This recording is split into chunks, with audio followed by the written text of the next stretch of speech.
Well, actually, we met at Wyandotte High School. It was 1979 when we actually met. I was on the wrestling team, and she was a wrestlerette, what they call A cheerleader for the wrestlers. Exactly.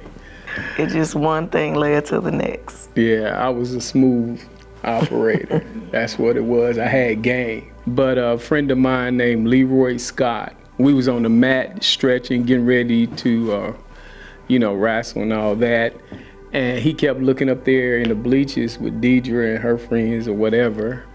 And he was telling me how fine she was, and she was. But at the time, I wasn't interested, because, back then, we had just left our freshman year in junior high. They say middle school.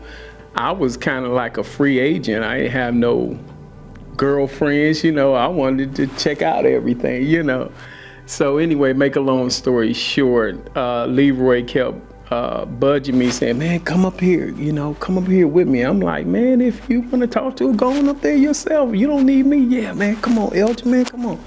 So I said, okay, man, I finally did it.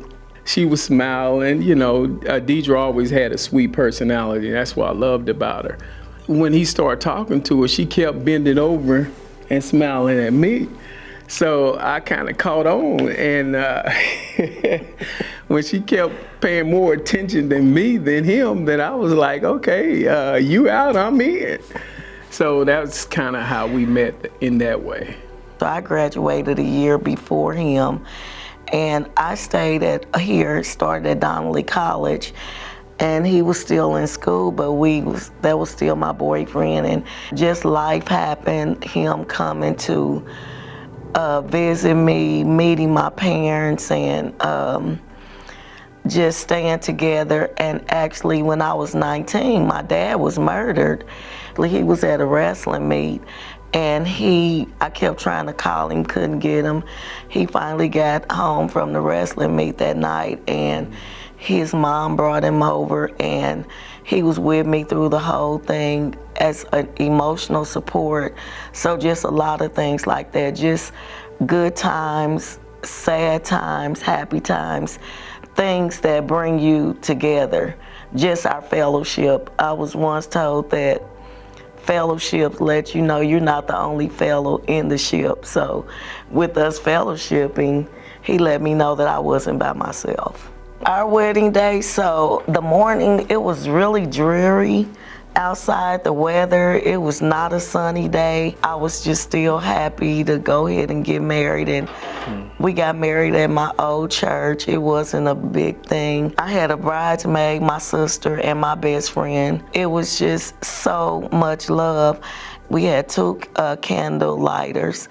One was a friend from our church, Sonia, and his niece, Sylvia. Mm-hmm. And I believe it was, I don't remember which one, I think Sylvia. She kept trying to light the candle on her side. Mm-hmm. It would not light until she just walked away. They just had to leave it, and my pastor, which was Pastor Cleotis Cobbins, mm-hmm. he married us, and when he prayed, at the end, he prayed for our marriage.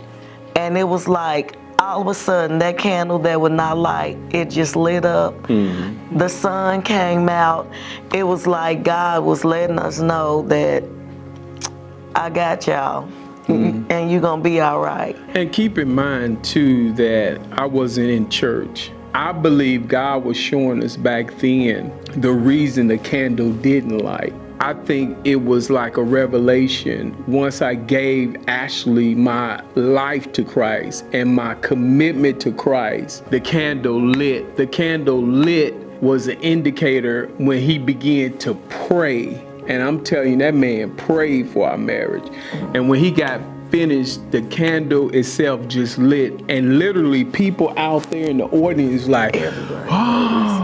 But when we got into the marriage, after everything was said and done and the honeymoon was over, we were just the opposite, like night and day. We would bump heads, we would argue, I would say the first 5 years of our marriage was hard. It was very hard. It was very hard. Because like my husband said, we were opposite. We loved each other, but I changed some things to make the relationship work as he did the same thing.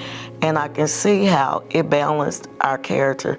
Because I do believe that even young people now, they're marrying the idea of the husband that they want. That's why I tell young people now, don't get into lust. It's good not to sleep together if that's not your husband, because that can change how you feel. That makes you emotional. You see the red flags, but you have soul tied and you miss it. God is so good, because at that time at my old church, we had a mission group, junior mission, and they asked me to be the Bible teacher. Like, I'm not no Bible teacher, but I went on and took it, and that caused me to study and to know God. And I went from, he would go out to the club and arguing before he get ready to go out, and you need to do this and you need to do that, until I truly fell in love with God. And it wasn't an argument anymore. He get ready to go out. Sometime God will help me minister to him. I wasn't heartless, but I just didn't care. You know, I'm a grown man now. You know, I'm gonna take care of mine, but I'm gonna get mine. And again, it had to take God. It had to be a personal encounter.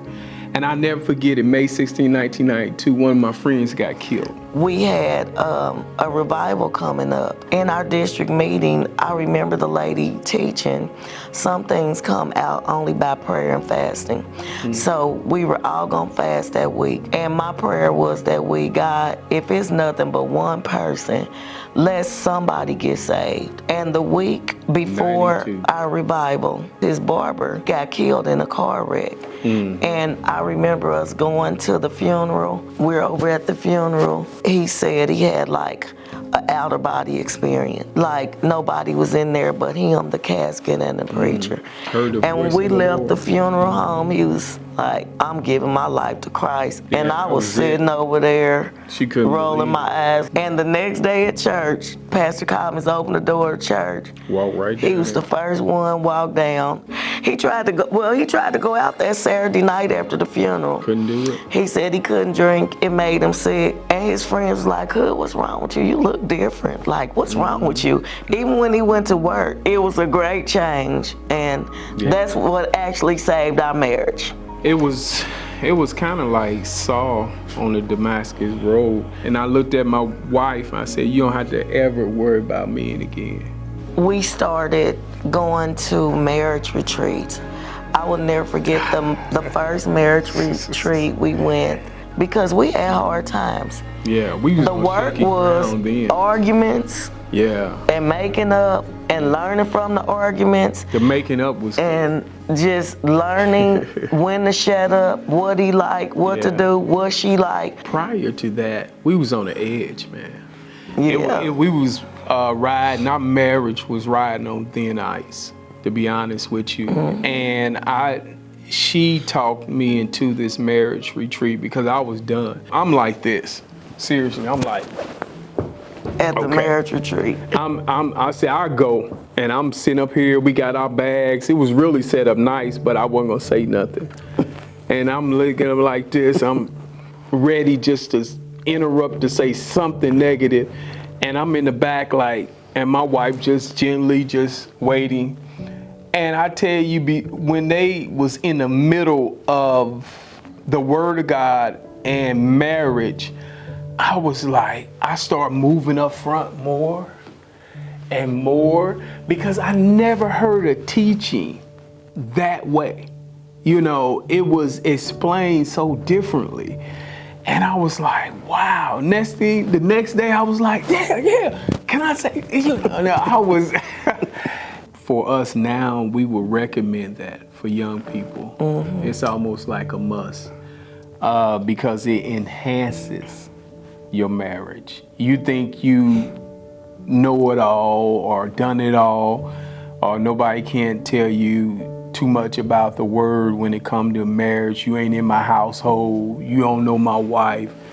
But the Word of God sums it up, and He has prophets, He has teachers, He has ministers to break the Word down in different shapes and forms.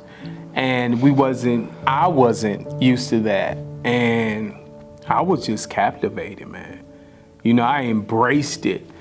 It was really a blessing. Even when we came to EC, they had marriage classes, and we began to get different books, learning what a love language is through Sunday school. There were other couples at the church, and they would invite us over. We would start to go meet at each other's house and eat together. Or fellowship. And just being with other couples that love each other and seeing love and what it looks like going on trips together with other marriage couples.